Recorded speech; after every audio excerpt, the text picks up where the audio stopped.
Hello বন্ধুরা, দেখুন শিঙি মাছ ভেজে রেখেছি। আজকে উচ্ছে দিয়ে আলু দিয়ে পাতলা ঝোল করব কাঁচা মশলা দিয়ে। দেখুন কেমন করে করি। শিঙি মাছ দেখালে নিয়ে আগে ভেজে রেখেছি। এইবার এই উচ্ছেটা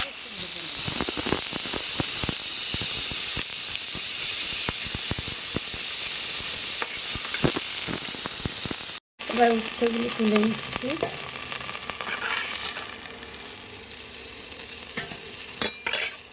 তেজপাতা আর জিরে দিয়ে দিলাম,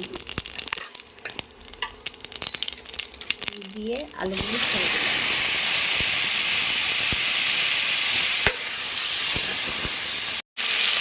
এবার একটু ভাজা ভাজা করে এখানে হলুদ, লবণ আর ধনে, জিরে আর কাঁচা লঙ্কা বাটাটা দিয়ে দিচ্ছি।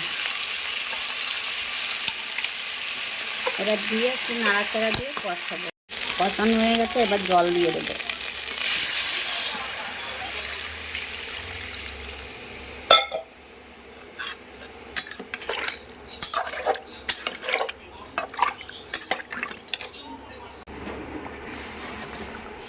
এবার মাছ আর উচ্ছেগুলো দিয়ে দেবো।